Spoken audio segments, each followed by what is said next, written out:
So let's start. We are going to deal with a fresh question now, and that fresh question is define acceptance and state the various ways in which acceptance can be given, which can be called as the forms of acceptance. And most important question is explain the rules of valid acceptance. तुम्हाला already सांगितलेला either rules of valid offer किंवा rules of valid acceptance पैकी एक question बऱ्यापैकी पहिल्या क्वेश्चनला और येतो define contract and state the essential elements of valid contract. If you remember, I asked to Yashasri, would you like to purchase my car for ₹5 lakh? I made an offer, you remember, and Yashasri said, yes ma'am, I would like to purchase your car for ₹5 lakh. That means that she gave an acceptance. The moment acceptance is a given, the contract is get created thereon. ज्या क्षणाला acceptance दिलं त्या क्षणाला काय झालं सांगा तर contract create झालं असं म्हणतात.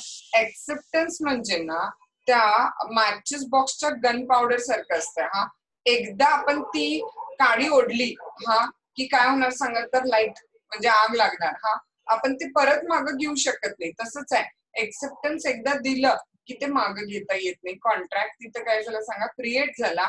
अंडूचं ऑप्शन मग काय झालं तिथं क्लोज झालं. अंडूचं ऑप्शन तुम्हाला राहणार नाहीये तिथं. पण एक्सेप्टन्स व्हॅलिड होण्यासाठी काही इसेन्शियल एलिमेंट्सची गरज आहे. Okay, so will deal with the what is mean by acceptance, how an acceptance can be given, and what are the essential elements of a valid acceptance. Let's start. Introductory part मध्ये आपण टाकतो की section 2b मध्ये acceptance चा definition दिलेली आहे.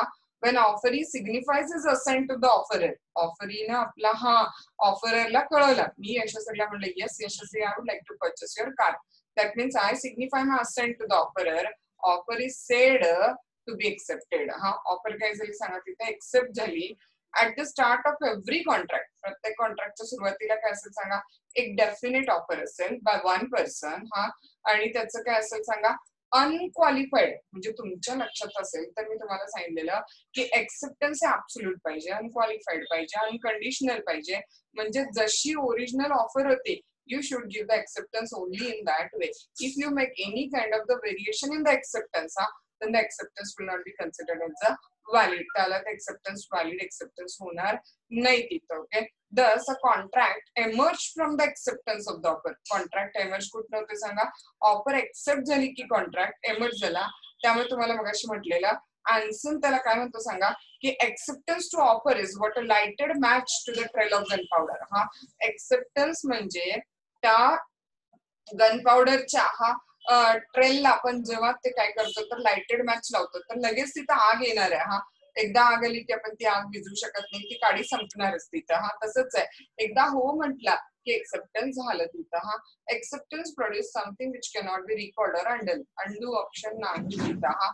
Acceptance express असू शकते किंवा इम्प्लाइड असू शकतं. So all about acceptance can be discussed as in Roman 2 काय करणार सांगा Roman 1 intro, Roman 2 acceptance the meaning आणि definition. So बघा contract emerged from acceptance. Some of the definitions of acceptance are त्यातली section ची definition लिहिणं नेहमी must असतं. okay, section 2b मध्ये काय म्हटले बघा acceptance means when the offeree signifies his assent to the offerer, the offer is said to be accepted.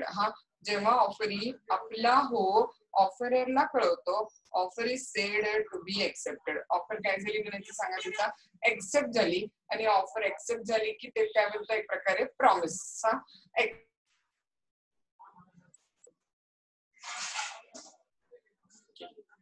For a change माझंच इंटरनेट गेलं.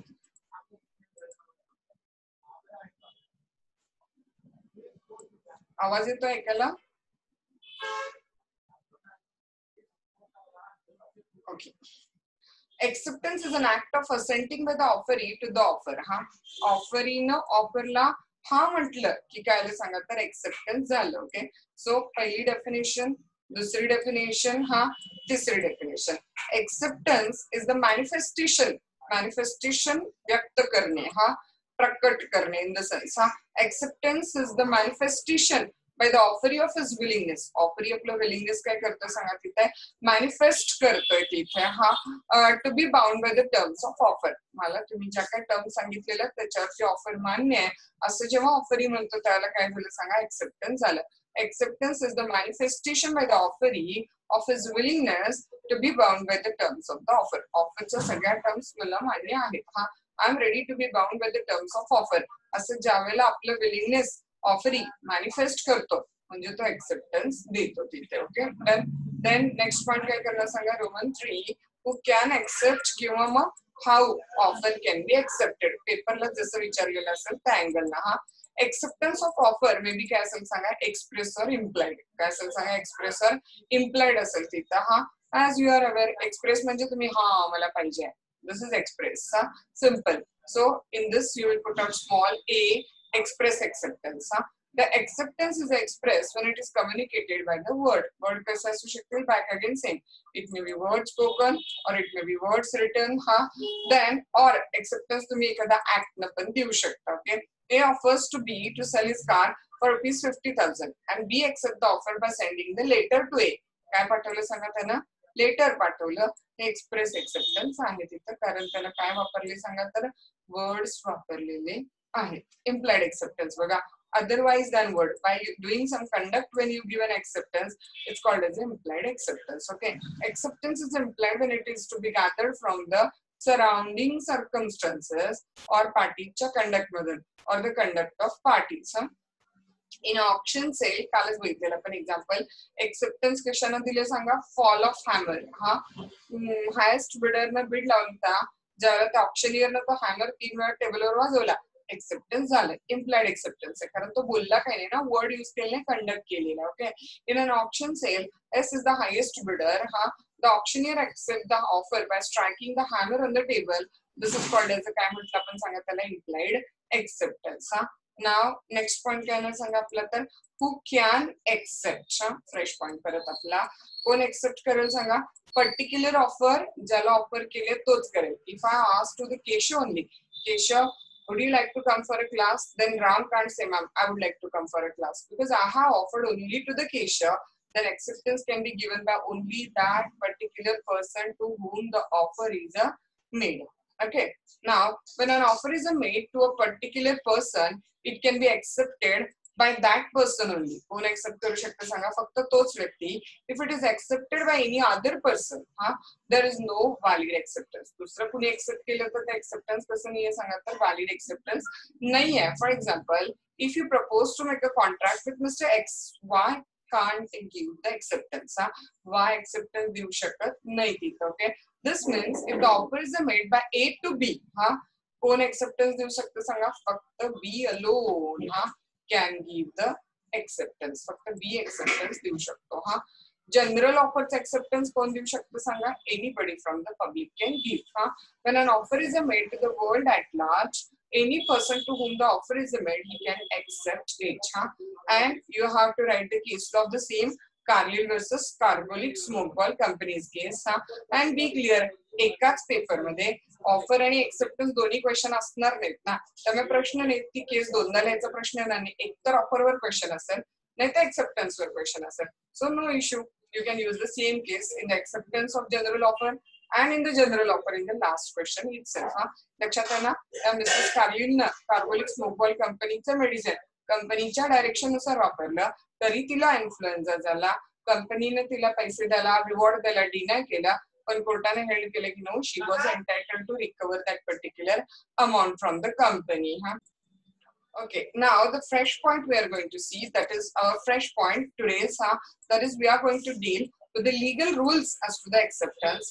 And as paper question will be there. Okay, if the legal rules as to acceptance question is there, you will put out the legal rules as to acceptance. And if the question is essentials of valid acceptance, then you will put out the essentials of a valid acceptance. Let's start. For the creation of a contract, the acceptance of offer is the essence. कॉन्ट्रॅक्टच्या creation साठी ऑफरचं accept करणं must आहे. Offer accept केल्याशिवाय contract create होणार नाही. हा, so acceptance valid पाहिजे. त्यासाठी फॉलोइंग रिक्वायरमेंट फुलफिल व्हायला पाहिजे. हा, फर्स्ट पॉइंट आपण 10 वेळा बघितलेला पॉइंट आहे. Acceptance must be absolute and unqualified पाहिजे. कसं पाहिजे सांगा. तुम्ही ओरिजिनल ऑफर मध्ये कुठलंही व्हेरिएशन न करता acceptance द्यायला पाहिजे. I ask you, would you like to purchase my house for ₹5 lakh? I will give you the possession of the house from 1st of September.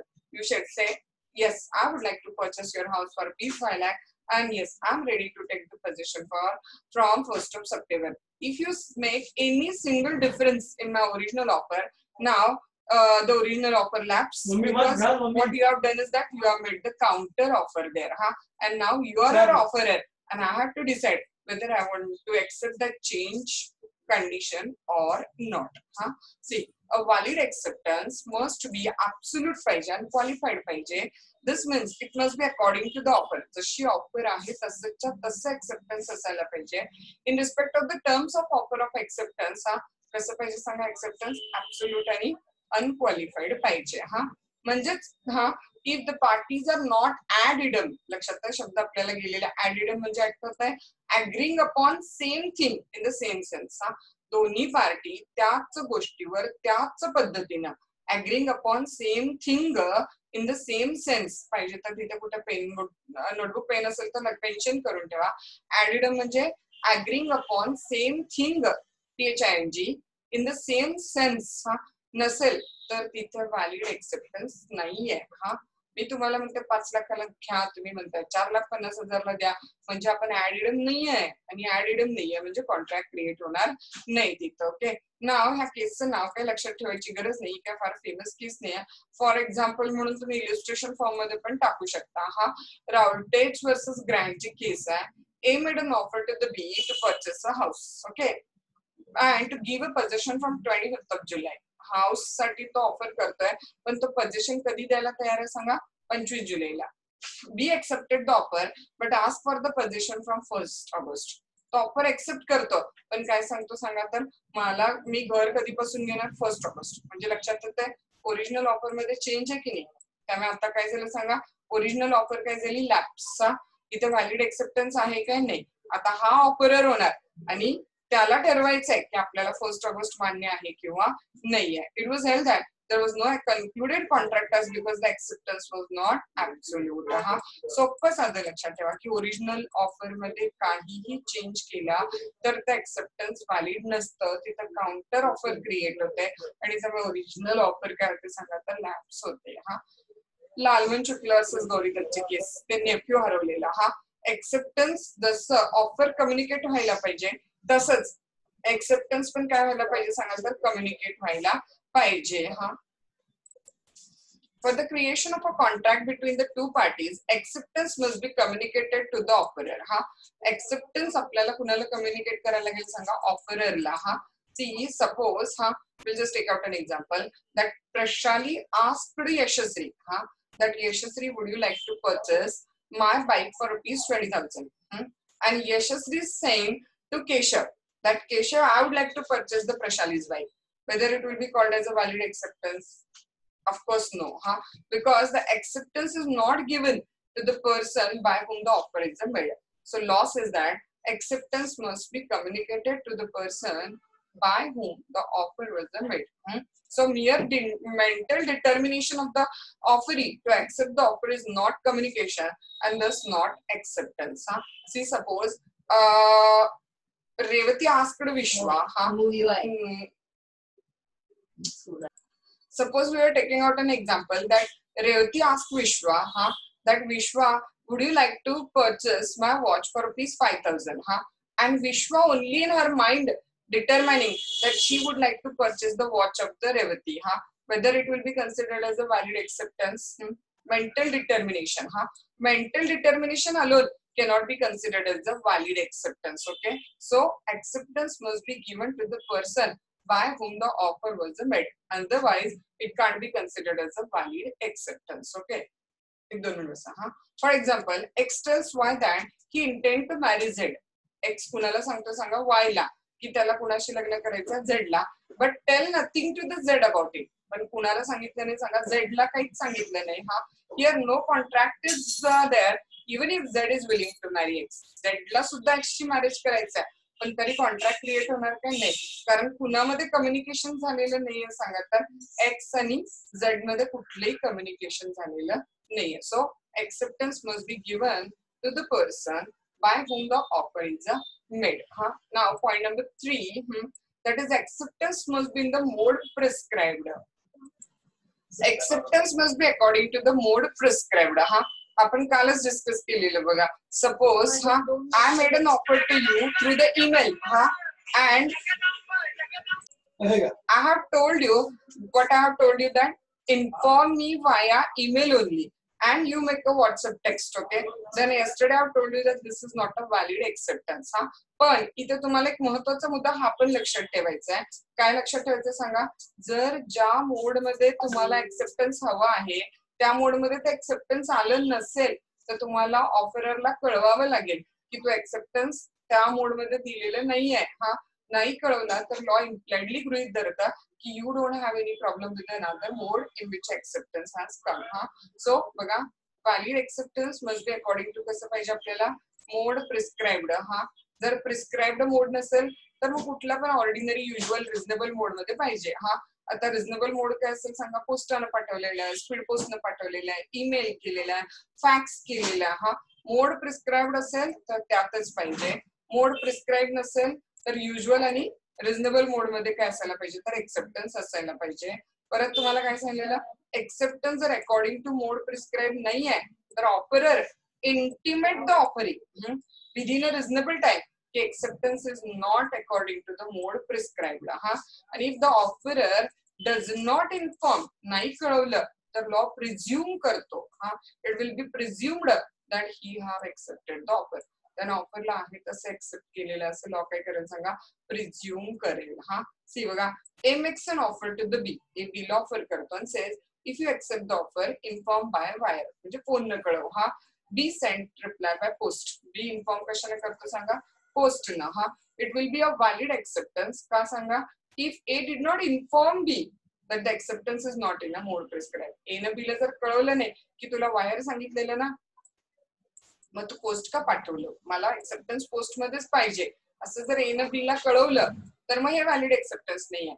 पण ए न बी ला काहीच नाही कळवलं तर मग मात्र हे व्हॅलिड एक्सेप्टन्स आहे. म्हणजेच काय तर एक्सेप्टन्स मोड प्रिस्क्राइब्ड मध्ये नसेल तर ऑफररला ऑफरीला कळवावं लागेल की तुझा एक्सेप्टन्स मोड प्रिस्क्राइब्ड मध्ये नाहीये. हा yesterday we have discussed if you remember monsoon sale आपण समर मध्ये जाऊन त्या वस्तू मागितल्या तर मिळतील काय नाही कारण ऑफरचं टायमिंग संपून गेलेलं आहे. मी जर समजा हा we have discussed asked to the Ram would you like to purchase the 50 chairs I have if you are interested inform me within 7 days only.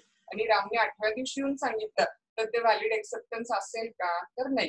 का नाहीये सांगा कारण ते रिझनेबल टाइम मध्ये दिलेलं नाहीये. पण आता हा क्वेश्चन आहे की जर असं काय मुदतच दिली नसेल की 7 दिवसात कळवा 5 दिवसात कळवा तर लॉ सांगते की एक्सेप्टन्स तुम्ही योग्य मुदतीत द्या.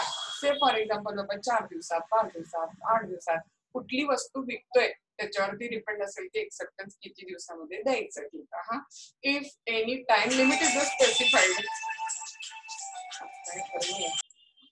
If any time limit is specified time limit काय केलेलं सांगा स्पेसिफाय केलेला तर acceptance must be given within that time only. तर त्या वेळेतच ते एक्सेप्टन्स द्यावं लागेल.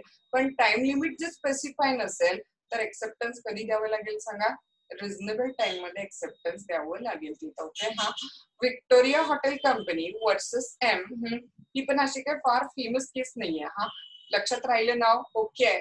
नाही राहिलं तर इलुस्ट्रेशन म्हणून पण लिहू शकता तुम्ही त्याला.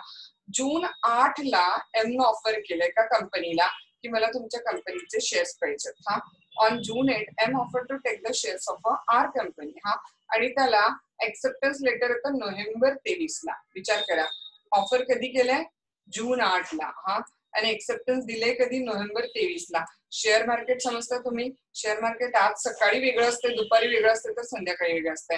So share market is such a fluctuating market actually. हा आणि अशा फ्लक्च्युएटिंग मार्केटमध्ये 6 महिन्यांनी शेअर्स अलॉट केले जे ऑफर कधी केलेले 6 महिन्यापूर्वी तर हे व्हॅलिड एक्सेप्टन्स आहे का तर no.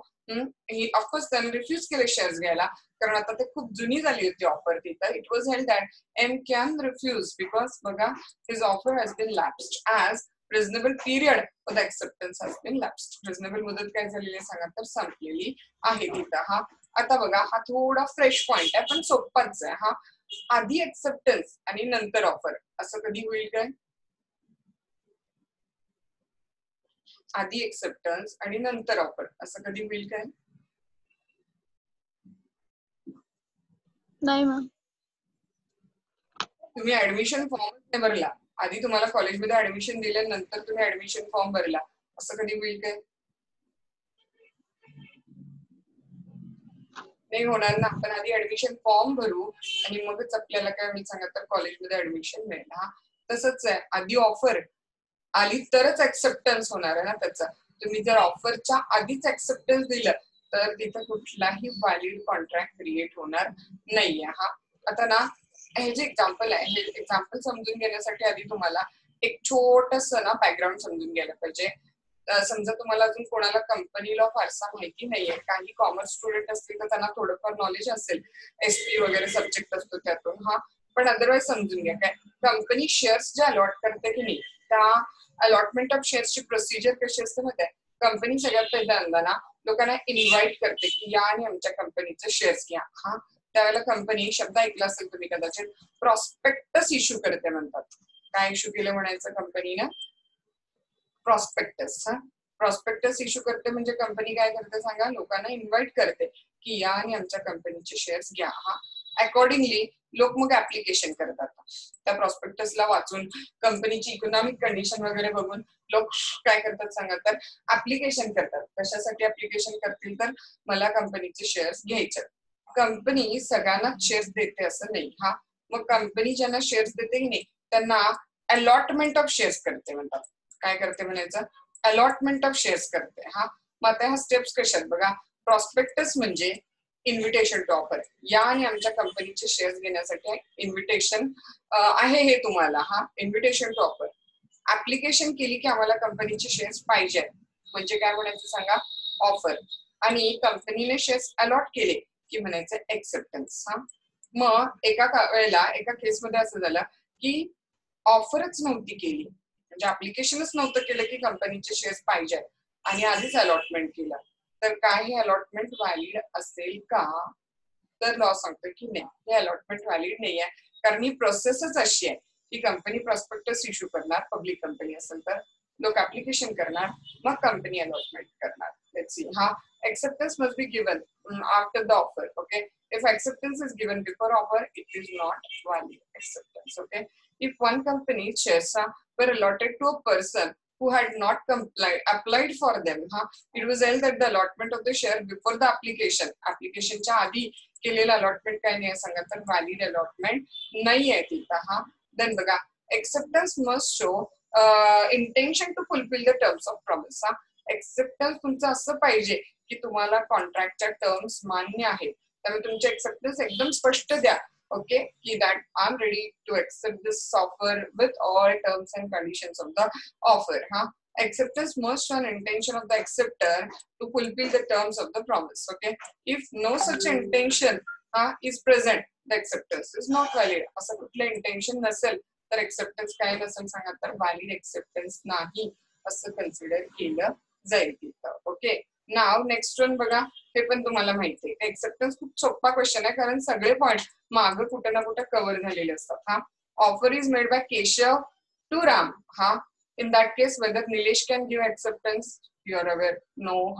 Because offer must be accepted by the party to whom it is made. So acceptance must be given by the party whom the offer is made.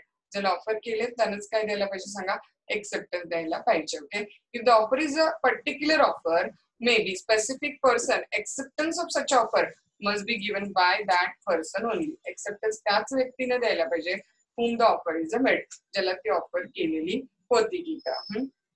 नाव बघा, acceptance must be given before offer lapses. म्हणजेच within reasonable time. Monsoon sale आहे, monsoon संपायच्या आधी acceptance द्या. 8 दिवसाची मुदत दिलेली आहे, 8 दिवस संपायच्या आधी एक्सेप्टन्स द्या. It is important rule that the acceptance must be given before offer lapses. Offer lapse व्हायच्या आधी एक्सेप्टन्स द्यायला पाहिजे.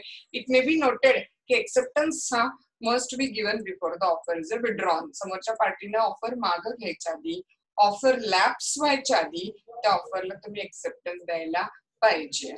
देन रिमेंबर, ऑफरचा तो पॉइंट तुम्हाला आठवत आहे, जर तुम्ही 6 दिवसात नाही कळवलं तर तुम्ही हा म्हटलंय असं मी गृहीत धरेल असं एक्सेप्टन्स सायलेन्स मधनं प्रिझ्युम करू शकतोय का आपण? नाही. तसं एक्सेप्टन्स व्हॅलिड आहे काय? नाही. सो नेक्स्ट पॉइंट काय आला बघा, acceptance cannot be implied from the silence. If you did not inform within 4 days, I'll assume that you have accepted. This is not valid acceptance, because acceptance must be given either by express word or at least your conduct. This is something which is implied from silence. This type of acceptance is considered to be not valid acceptance. Acceptance of offer cannot be implied from the silence of the offeree or offeree's failure to answer. For example, A wrote to the B, I offer you my car for ₹10,000. मी तुला माझी car किती रुपयाला देतो? 10,000. If I don't hear from you in a 7 days, 7 दिवसात तू मला काही कळवलं नाही, तर I shall assume that you accept. मी गृहीत धरेन की तू हो म्हटलेला आहे. Here no contract is created. कुठलेही कॉन्ट्रॅक्ट इथं क्रिएट होणार नाही. Hence, these are all the various essential elements of the valid contract. And last point must write down 4-5 ओळी लिहा भले वेळ नसेल तर, पण इंट्रोडक्शन पाहिजे, कन्क्लुजन पाहिजे, सिस्टमॅटिक आन्सर पाहिजे, तरच तुम्हाला मार्क्स मिळतात. Okay, done. So the question we have ended, which is important question from exam point of view. Define acceptance and state the valid rules of a valid acceptance. Introduction द्यायचा, acceptance meaning definition द्यायचा, which is in a section 2b. Acceptance means when offer is signified is assigned to the offerer. Offer is said to be accepted. Offer when accepted becomes the promise. How an offer can be accepted and who can accept the offer? Express offer, that means you can accept the offer by words. Implied offer acceptance, that means you can accept the offer by conduct.